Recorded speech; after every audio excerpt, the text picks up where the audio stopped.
Mushi knows the SF insanely well, as proven by game number 2. So they're basically playing up against two heroes which they know exactly how they should be playing.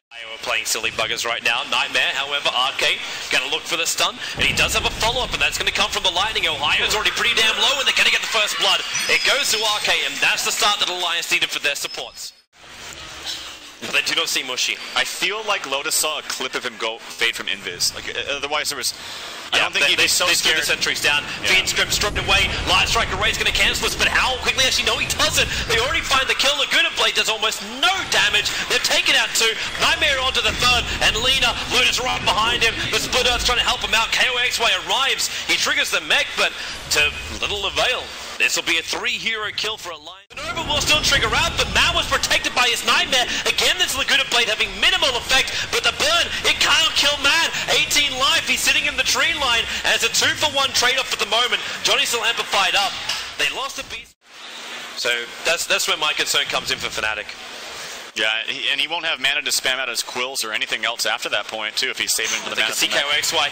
Loda, is it worth the blink up? He does blink, but he actually goes for Mushi. The Hawk gave him the vision of that one, and they Nightmare up KOXY. Might almost be worth the Fiend script too. Mushi, he does go down. In comes the Phoenix. No Nova being used. He does have it available, and didn't throw it in the middle of the fight. Johnny, he just split Earth down. KOXY, Fiend script on him, and he's fighting directly towards him. The Requiem will pop him. 3 heroes down, 4 heroes down. Alliance are rampaging through this, and they will celebrate a toasted ale on top of Roshan's corpse. Yeah, this is getting out of control now. And talking about, you know, perhaps maybe transitioning that Leshrac in the late game with him getting a triple kill right there, being 6-1. That's definitely in the works for him. Aegis goes to Pajkatt. He still has a full S and Y. He has to sell something, so he has a full S and Y. But while you got the Aegis, the Immortal, and the Vision advantage, because you got the Observer Ward up and it's 9 PM.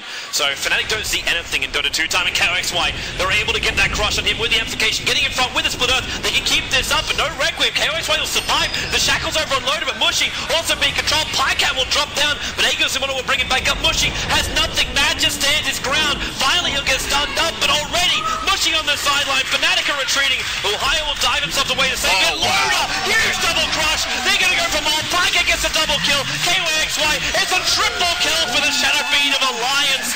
And they can even take tier 3 tower. The Necro books are up and they're ready to go. Even the BKB, a fresh one, is born. Oh my, Fnatic are in so much trouble. Really quick decision making from Maverick Bulldog, just using the roar on the other target that they were trying to not focus, which was the Windranger. Couldn't really do anything for Mushi, or Mushi couldn't really do anything in that fight. And then just the nature of the frickin' hero Leshrac, man. Even with that egg being popped, all his spells were still out of range, so he was still able to finish off the hero. Both the Split Earth and the Lightning at the very, very end, killing the hero that was gripped. So this Roshan belongs to Alliance. The scary thing is, like, the lanes are not even pushing well for Fnatic. The middle lane, they just pushed out near their tier 3. Bottom lane is pushing out in favor of Alliance. The only thing they have maybe going is top, but that Hawk is hidden by this tree right here. And now they send in a second one, and that's going to reveal out the first one. So, obviously, birds should not fly together. They are not ducks. Yep, but they can slow siege this. They still have the Aegis. Really, that's so when Pajkatt does that much damage. Yeah, that's true. He's just tearing apart the melee. They said to the Necro units too. KOXY is going to be careful with this, because again, mana's burning out. The Shackle won't latch from Mushi, and KOXY is bone dry. He has nothing. He cannot use his mech. He cannot even quill spray, and his warp pass stacks are now completely wearing off. He's got to go back to base. This Bristleback, even his damage, he's hitting like kittens. He's got 20 damage when they put in Feeble on him. And his damage output is just ridiculous too.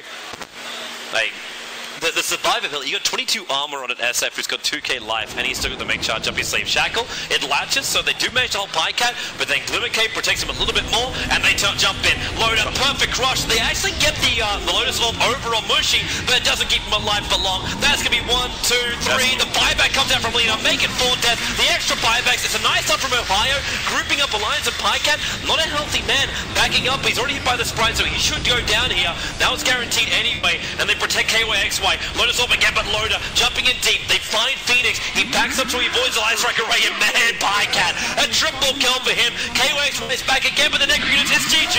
Fnatic will be knocked into the bronze match, and Alliance will play for gold here at X Games for the joinDOTA MLG Pro League Season 2 Finals. terrific series for Alliance. They definitely stumbled on game number 2, but they hit back very strong in game 3. I think it was just like at least for this patch and this event, it was like a cookie cutter draft from them, and they just played it really well. All their lanes went well. They started out with this kind of weird, I know you could say it both ways. You could say it was a nice draft from Alliance, but also kind of weird laning setup at the very beginning from Fnatic. Like this aggro tri-lane with the Phoenix, it just